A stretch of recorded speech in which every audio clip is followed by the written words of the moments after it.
Readings of Almighty God's Words. Exposing Antichrists.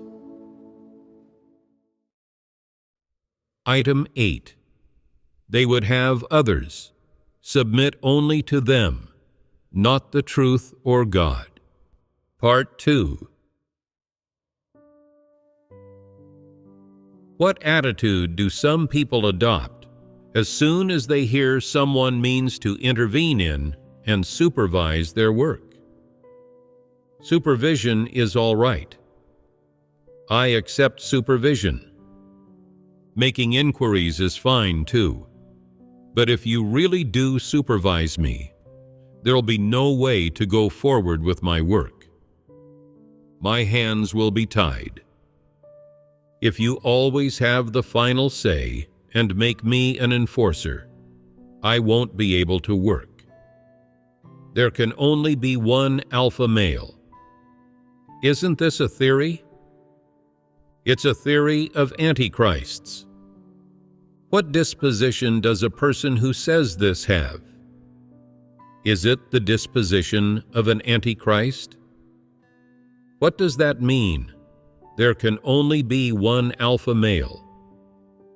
They won't even abide the above making inquiries. If the above didn't make inquiries, wouldn't your actions then violate the truth? Would you do something wrong because of inquiries? Would the above derail your work? Tell me, does the above give guidance on the work, make inquiries about it, and supervise it in order to see it done better or worse? Better. Well, why do some people not accept those improved results? They're governed by an antichrist's disposition. That's right. It's their antichrist's disposition. They can't help themselves. As soon as someone makes inquiries about the work they're responsible for, it upsets them. They feel that their interests will be meted out to others, as will their status and power. So they get discomfited. They feel their plans and procedures have been thrown into disarray.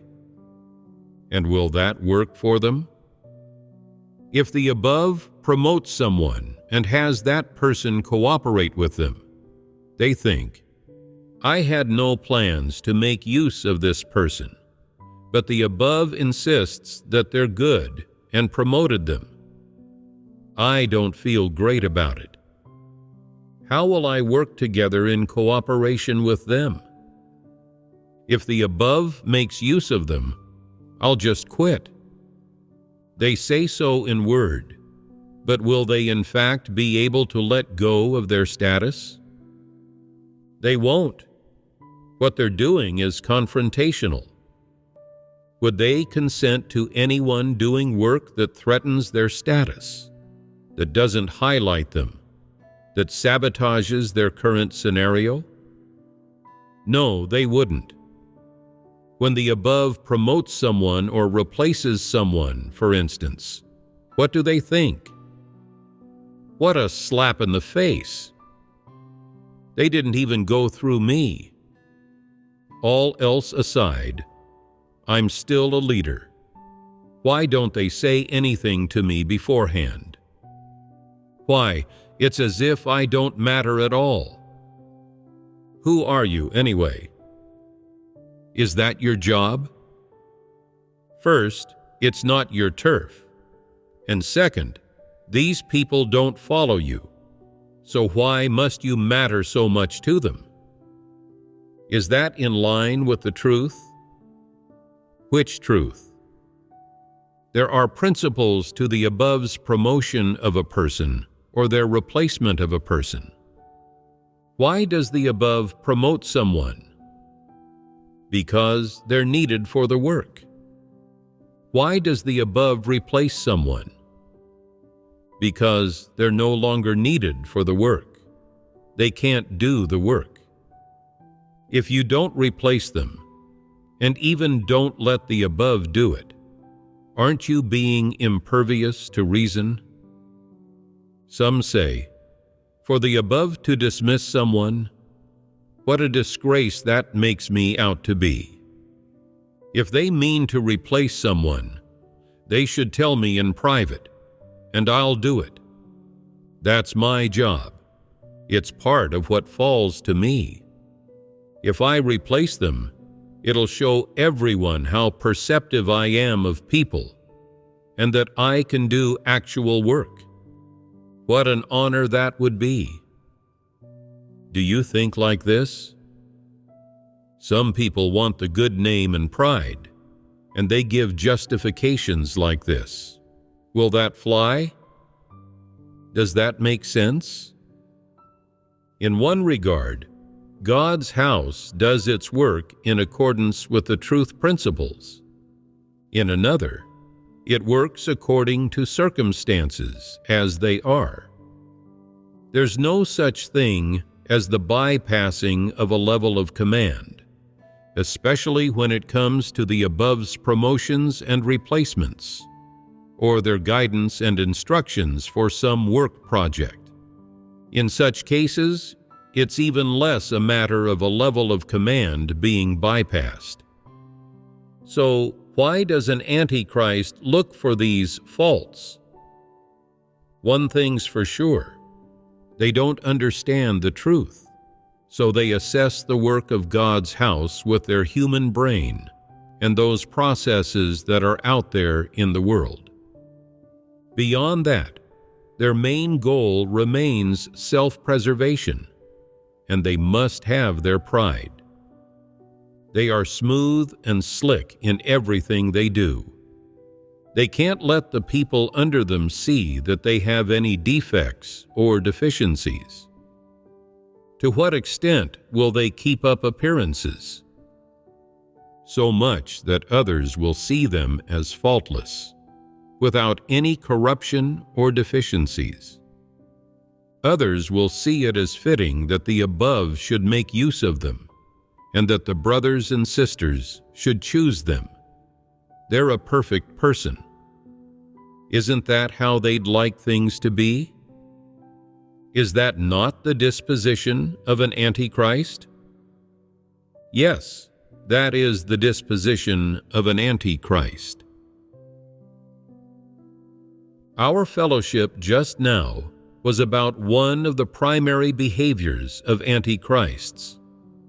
They prohibit others from intervening, making inquiries, or supervising them in their work. Whatever arrangements God's house makes to follow up on their work, or learn more about it, or supervise it, they'll employ every kind of technique to thwart and refuse them. By way of example, when some people are assigned a project by the above, a while goes by without any progress at all. They don't tell the above whether they're working on it, or how it's going, or whether there have been any intervening difficulties or problems. They give no feedback. Some of the work is urgent and can't be delayed, yet they drag their feet, drawing it out for a long time without finishing the work. The above must then make inquiries. When the above does this, those people find the inquiries unbearably embarrassing, and they resist them at heart. It's only been 10 odd days since I was assigned this job. I haven't even gotten my bearings yet, and already the above's making inquiries. Their requirements of people are just too high. There they are, looking for faults with the inquiries. What is the problem here? Tell me, isn't it quite normal for the above to make inquiries? Part of it is a wish to know more about the state of the work's progress, as well as what difficulties remain to be resolved. In addition to that, it's a wish to know more about what sort of caliber the people they assigned this work to have. and whether they'll actually be able to resolve problems and do the job well. The above wants to know the facts as they are, and most times they make inquiries in such circumstances. Is that not something they should do? The above is worried that you don't know how to resolve problems and can't handle the job. That's why they make inquiries. Some people are quite resistant to and repulsed by such inquiries. They're unwilling to let people make inquiries, and so long as people do, they're resistant and have misgivings, always ruminating. Why are they always making inquiries and looking to know more? Is it that they don't trust me and look down on me? If they don't trust me, then they shouldn't use me. They never understand the above's inquiries and supervision, but resist them. Do people like this have reason? Why don't they permit the above to make inquiries and supervise them? Why are they resistant and defiant besides? What's the problem here? They don't care whether their performance of their duty is effective, or whether it will hamper the progress of the work. They don't seek the truth principles when doing their duty, but do whatever they want to. They give no thought to the results or efficiency of the work, and no thought at all to the interests of God's house, much less to what God intends and requires. Their thinking is, I have my own ways and routines for doing my duty. Don't require too much of me or require things in too much detail.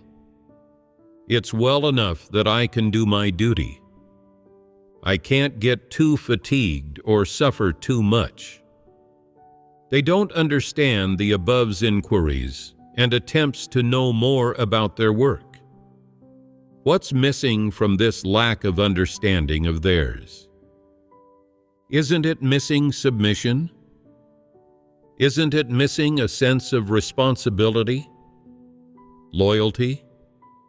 If they were truly responsible and loyal in doing their duty, would they reject the above's inquiries into their work? They'd be able to understand it. If they truly can't understand it, there's only one possibility. They see their duty as their vocation and their livelihood, and they capitalize on it, regarding the duty they do as a condition and bargaining chip with which to obtain a reward all the while. They'll just do a bit of prestige work to get by with the above, without any attempt to take God's commission as their duty and their obligation. So, when the above makes inquiries about their work or supervises it, they go into a repulsed, resistant frame of mind. Is that not so? Where does this problem stem from? What is its essence? It's that their attitude toward the work project is mistaken. They think only of fleshly ease and comfort, of their own status and pride, instead of thinking about the effectiveness of the work and the interests of God's house. They don't seek to act according to the truth principles at all. If they truly had a bit of conscience and reason, they'd be able to understand the above's inquiries and supervision. They'd be able to say from the heart, it's a good thing the above is making inquiries. Otherwise, I'd always be going off of my own will, which would impede the effectiveness of the work, or even botch it. The above fellowships and checks things out, and it has actually solved actual problems. What a great thing that is! This would show them to be a responsible person. They're afraid that if they took on the work by themselves, if there happened to be an error or mishap, and it caused a loss to the work of God's house that there would be no way to remedy, that would be a responsibility they couldn't bear. Is that not a sense of responsibility? It's a sense of responsibility, and it's a sign that they're fulfilling their loyalty. What goes on in the minds of people who won't let others make inquiries into their work? This job is my business, seeing as it was I who got tasked with it. I call the shots with my own business. I don't need anyone else to get involved. They consider things on their own and do what they'd like to, as dictated by their personality. They do whatever will benefit them, and no one's allowed to ask after things. No one's allowed to know the real state of affairs. If you ask them, "How's it going with that task?" they'll say, "Wait." If you then ask, "How's it progressing?" they'll say, "Nearly there." Whatever you ask them, they'll only say a word or two. They'll pop out just a couple words at a time, and no more than that. They won't offer a single accurate, specific sentence. Don't you find it sickening to speak with people like this?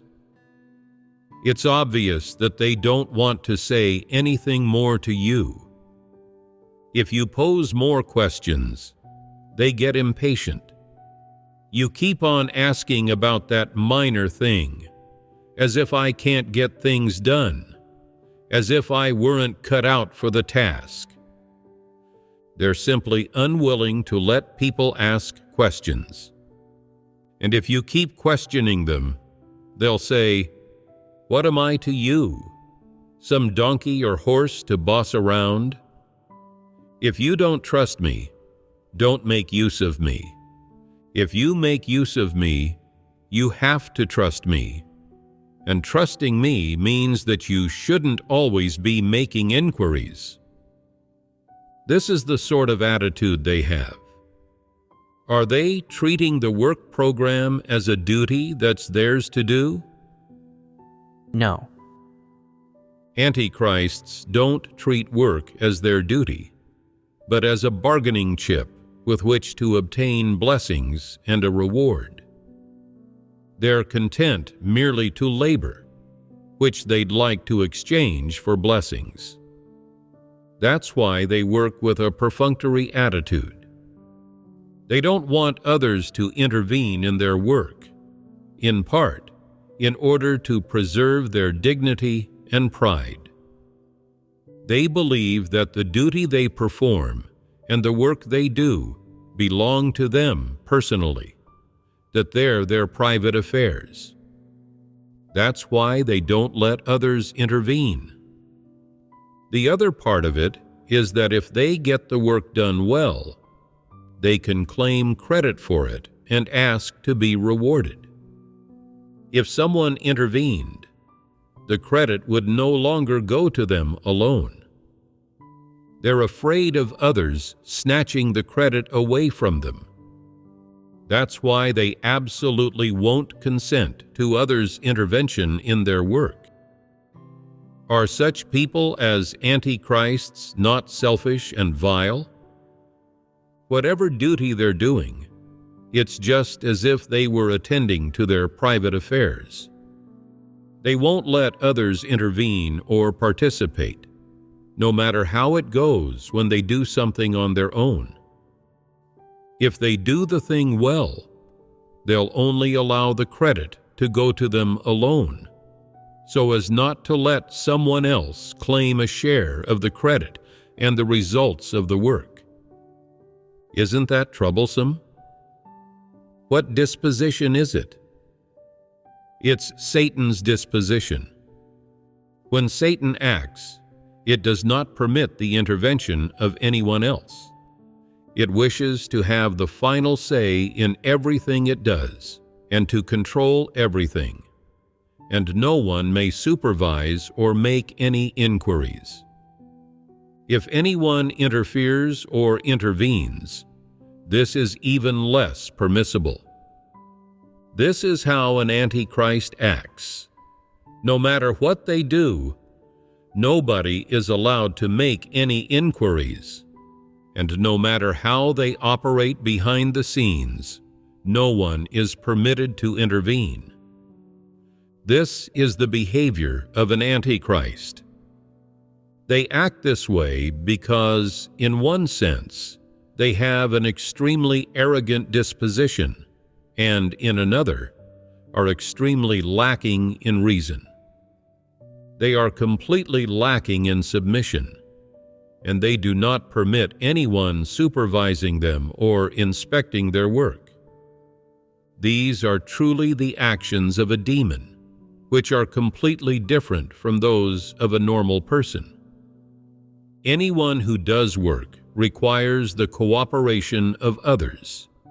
They need other people's assistance, suggestions, and cooperation. And even if there is someone supervising or watching, this is not a bad thing. It is necessary. If mistakes happen to occur in one part of the work, and they are identified by the people watching and promptly fixed, and losses to the work are averted, is this not a great help? And so, when smart people do things, they like being supervised, observed, and having inquiries made by other people. If by any chance a mistake does occur, and these people are able to point it out, and the mistake can be promptly rectified, is this not a much desired outcome? No one in this world does not need the help of others. Only people with autism or depression, like being on their own and not being in contact with or communicating with other people.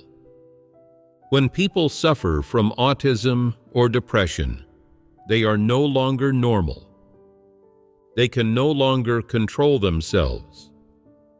If people's minds and reason are normal, but they just don't want to communicate with others, and they don't want other people to know about anything they do. They want to do things secretly, privately, and operate behind the scenes, and they don't listen to anything anyone else says. Then such people are antichrists, are they not? They are antichrists.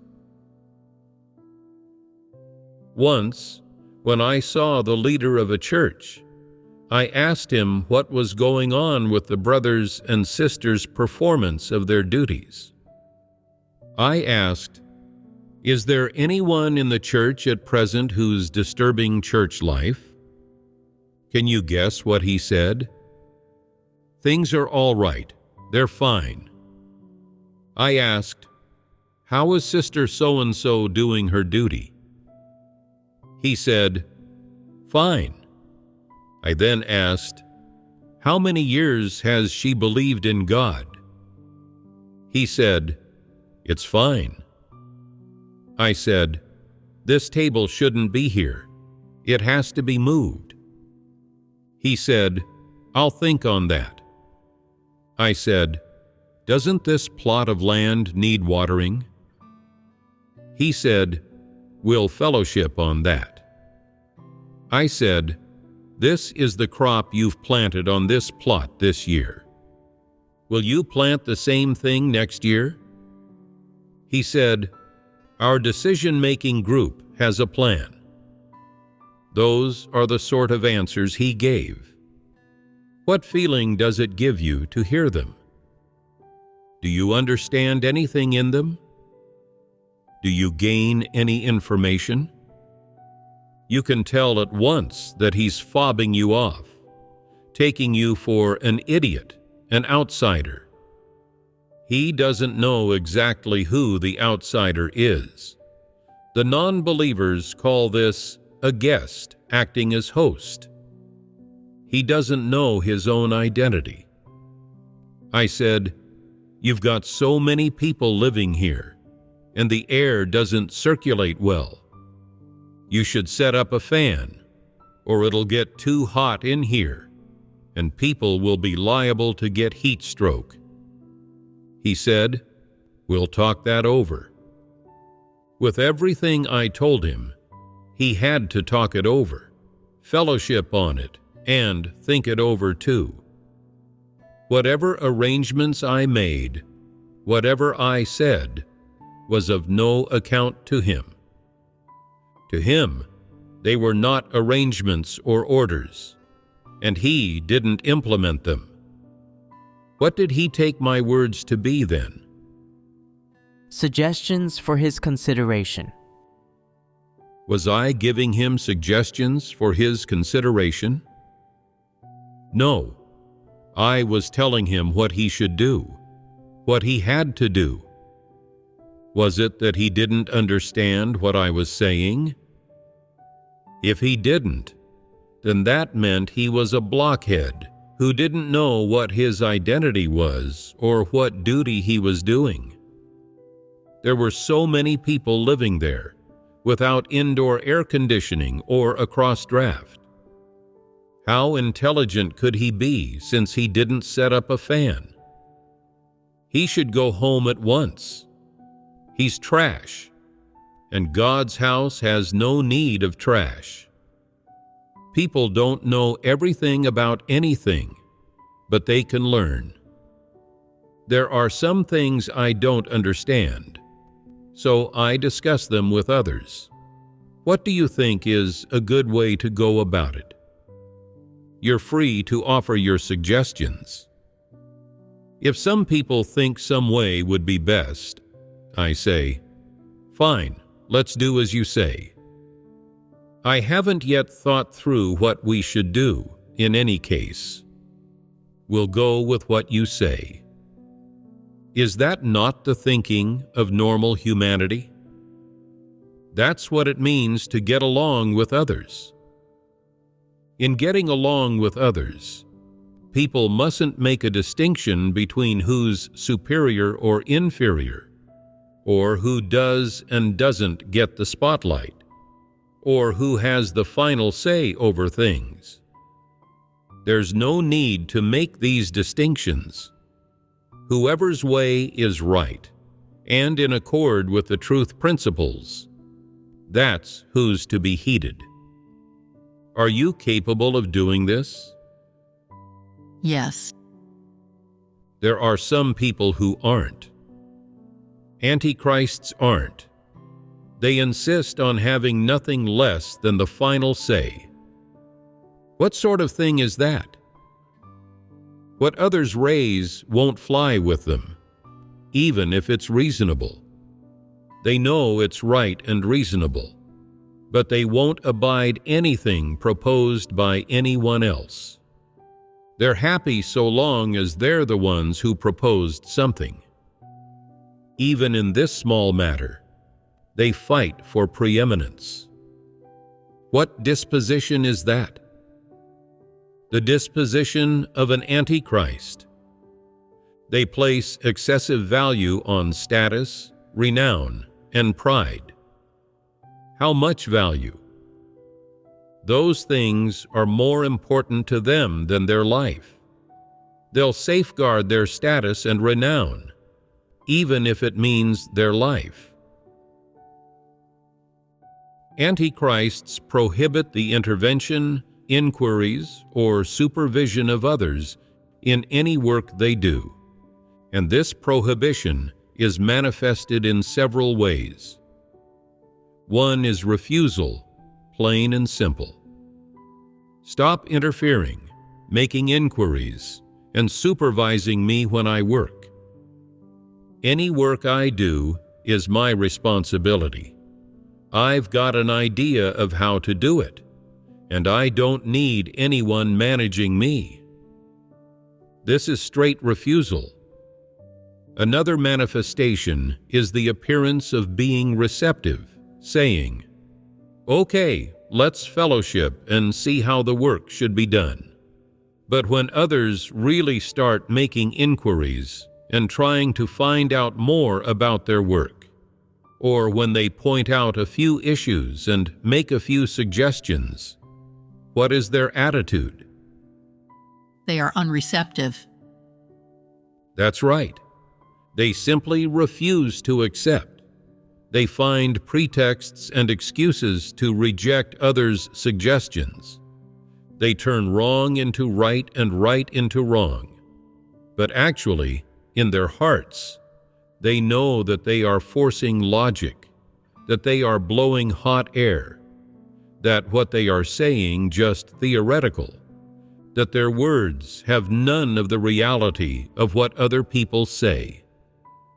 And yet, to protect their status, and knowing full well that they are wrong and that other people are right, they still turn other people's right into wrong, and their own wrong into right, and keep carrying it out, not allowing things that are correct and in line with the truth to be introduced or implemented where they are. Are they not treating the work of the church as a game, a joke? Are they not refusing to accept inquiries and supervision? They don't express this prohibition of theirs brazenly by telling you, "You're not allowed to interfere with my work." That's not how what they do appears, but that's their mindset. They'll use certain tricks and seem quite devout on the outside. They'll say, "It happens that we do need help, so now that you're here, fellowship with us a bit." Their higher-level leader will believe that they're being genuine, and so fellowship with them, telling them about circumstances as they stand. Once they've heard the leader, they'll get to thinking, "That's how you see things. Well, I'll have to debate it with you, to refute and disprove your view. I'll put you to shame." Is that an attitude of acceptance? What attitude is it then? It's a refusal to abide others intervening, making inquiries, or supervising them in the work they do. Given that antichrists would do that, why then do they put up a false front for people and affect an attitude of acceptance? That they would deceive people in this way shows how very cunning they are. They're afraid that people will see through them. At present, especially, there are some people with a measure of discernment. So if an antichrist were to refuse others' supervision and help directly, people would be able to tell and see through them. They would then lose their pride and status, and it wouldn't be easy for them to be elected a leader or worker in the future. So, when a higher-level leader checks on their work, they pretend to accept it, saying pleasing and pandering things, making everyone think, "Look at how devout, how truth-seeking our leader is." Our leader is looking out for our lives and for the work of the church. They take responsibility in doing their duty. We'll choose them again in the next election. What no one sees coming is that once the higher-level leader leaves, the Antichrist will say something like this: "What that person who checked on the work said was all right, but it doesn't necessarily suit the conditions at our church. Things are different at every church. We can't go along with what they said in its entirety. We have to consider it in light of our real situation. We can't just apply regulations by rote." And everyone comes away from this thinking it's right, Have they not been misled? Part of what an antichrist does is to say pleasing words and pretend to accept others' supervision. Immediately afterward, they commence the work of misleading and brainwashing internally. They simultaneously implement the two parts of this approach. Do they have tricks? Plenty indeed. Externally, they speak nicely and feign acceptance, making everyone believe that they feel quite responsible for the work, that they can let go of their position and status, that they're not an authoritarian, but can accept supervision from the above or from other people. And as they do, they make clear to the brothers and sisters the pros and cons of things, and make clear the various situations. What is their aim? To not accept other people intervening, inquiring, or supervising, and to make the brothers and sisters think that them acting as they are is justified, correct, in line with the work arrangements of God's house, and in agreement with the principles of action, and that, as a leader, they are abiding by principle. Really, only a few people in the church understand the truth. The majority are undoubtedly incapable of discernment.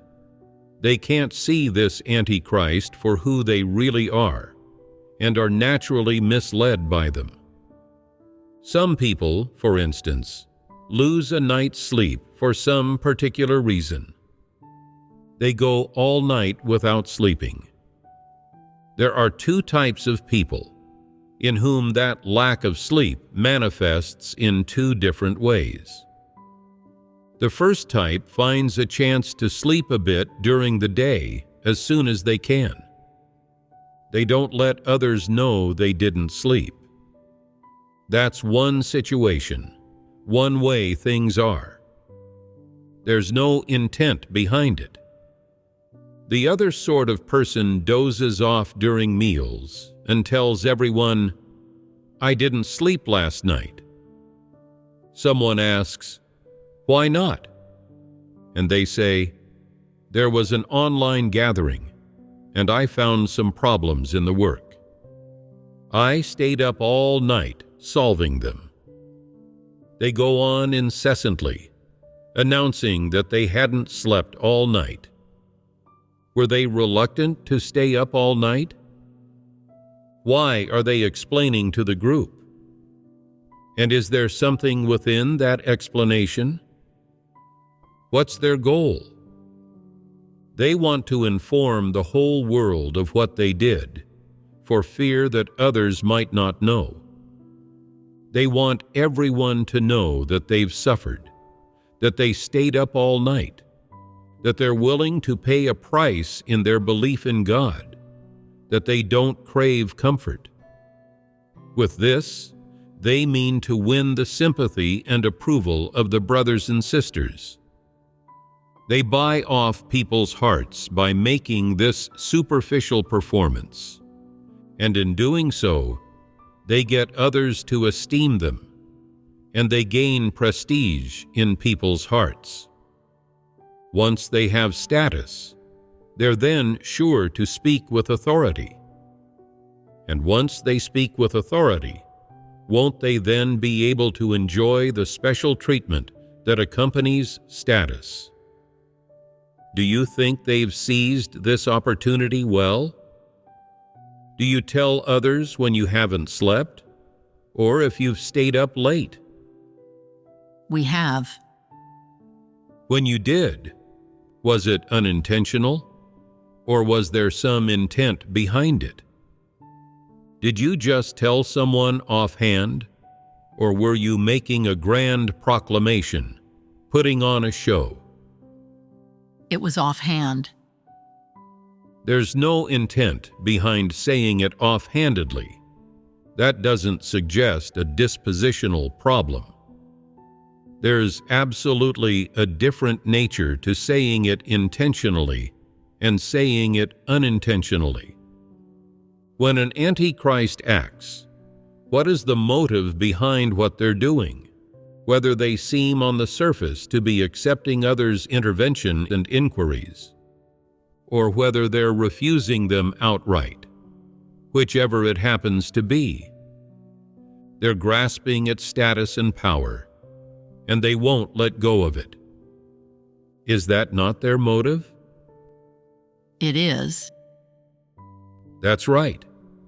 They absolutely won't let their hard-won power, their hard-won status and prestige, slip so casually away in an inattentive moment. They won't let anyone weaken their force and influence by intervening in their work or making inquiries about it. They believe this. To do a duty, to take on a work program, isn't really a duty, and they don't need to do it as an obligation. Instead, it's to be possessed of a certain power, to have a few people under their command. They believe that with power, they no longer have to consult with anyone, but now have the chance and the power to be in charge. This is the sort of attitude they have toward duty. There are some others who, when the above makes inquiries of them about their work, just go through the motions. They give a superficial performance and ask about a few frivolous matters, as if they were someone who seeks the truth. If there's an incident that clearly constituted a disruption and disturbance, for instance, they'll ask the above whether the person who caused it should be handled. Isn't a thing like that part of their job? What are they after in asking the above about it? They mean to give you a facade of them, to show you that if they'd ask even about matters like that, it's proof that they're not idle, that they're working. They're just manufacturing a facade to mislead you. The fact is that they have some actual problems in their hearts, and they don't know how to fellowship the truth to resolve them, nor do they know which principles they should practice. There are things that are obscure to them, in handling people and handling affairs alike, but they never ask or seek about them. Given that they are unsure about these things in their heart, should they not then ask the above about them? They aren't sure about them and can't see through them, but go on acting blindly. What will be the consequences of that? Can they predict what will happen? Will they be able to bear responsibility for the consequences? No, they won't. So why don't they ask about these things? There are considerations in their not asking. One is a fear of the above finding them out. If I can't even handle this trivial matter and have to ask about it, the above will think that my caliber isn't very good.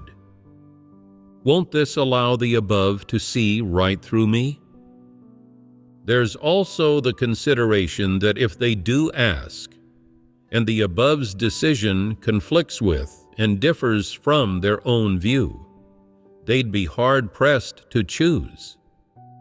If they don't do what the above says, the above will say they're violating the work principles. If they do, it'll incur a loss to their own interests. So they don't ask. Isn't that considered? It is. What sort of person are they who considers these things? They are indeed antichrists. With anything, whether they ask about it or not, whether they give voice to it or just think it, They don't seek the truth or regard that thing according to the principles. In all things, they put their own interests first. They have a list in their heart of things which they can allow the above to inquire about and know, and things they don't want the above to know at all. They've delimited those regions and split them into two categories. They'll speak cursorily with the above about those insignificant matters that could pose no threat to their status, in order to get by with the above. But with things that could threaten their status, they won't offer a single word. And if the above asks about those things, what are they to do? They'll use a few words to fob them off. They'll say, "Fine, we'll discuss it. We'll keep looking." A mouthful of affirmations for you, without anything that could be read as resistance. By appearance, they're quite submissive, but the fact is, they have their own calculations. They have no plan to let the above call the shots. They have no plan to solicit the above's suggestions and let them make the decisions, or to seek some path from the above. They have no such plans. They don't want to allow the above to intervene or know what's really going on. Once the above does know, then what threat will that pose to them? They'll be insecure in their status. It's not only that they'll be insecure in their status. It's that their plans and goals will no longer be workable, and they'll thus no longer be legitimized in their evil doing. They'll no longer be able to follow their own plans legitimately, openly, and brazenly. This is the problem they'll be faced with. So, are they able to ascertain how to act in a way that benefits them? They certainly have their thoughts and calculations about it. Do you find yourselves faced with such things as well? What do you think about them then? How do you treat them? I'll give an example. There was once a guy who became a leader and got quite carried away with it. He was always fond of showing off in front of others to gain their esteem. He bumped into a non-believer whom he knew, who wanted to borrow money. The non-believer pleaded their case so pitiably that the leader, with an impulse, in the excitement of the moment, consented, after which he thought, placid and without qualms, "I'm the leader of the church. I should have final say over the church's money. When it comes to things that belong to God's house, to the church, and offerings, I've got the office, so what I say goes. The finances are mine to manage, and matters of staffing are mine to manage too. I have the final say over all of it." And so he lent the money of God's house to a non-believer. Once he had, he felt a bit ill at ease and considered whether he should tell the above about it. If he did, the above might not consent to the matter. So he began to fabricate lies and find excuses with which to deceive the above. The above fellowshipped the truth principles to him, yet he paid this no heed. That's how he committed the evil deed of privately misappropriating offerings. Why would such a person dare to make designs on offerings? You're a mere church leader. Do you have the right to manage offerings? Do you have the final say over matters of offerings and finances? How should you regard God's offerings if you're someone with normal humanity and reason, someone who pursues the truth? Shouldn't matters related to offerings be referred to the above, to see what God's house decides? Doesn't the above have a right to know about such a major issue? Yes. This is something you should be clear on at heart. It's the reason you ought to possess. When it comes to financial matters, major and minor ones alike, the above has a right to know. It's one thing if the above doesn't ask, but once the above does, you must answer truthfully, and you should submit to whatever the above decides. Is this not the sort of reason you should have? Yet are antichrists capable of this? No. That's the difference between antichrists and normal people. If they think there's 100% chance that the above won't consent to the thing, and that they'll suffer a loss to their pride, they'll think up all manner of ways to keep it under wraps, to keep the above from knowing about it. They'll even work over the people beneath them and say, "If anyone discloses this, they're against me. They'll be hearing from me. I'll take care of them, come what may." And with those fearsome words from them, no one dares to report the matter to the above. Why would they do that?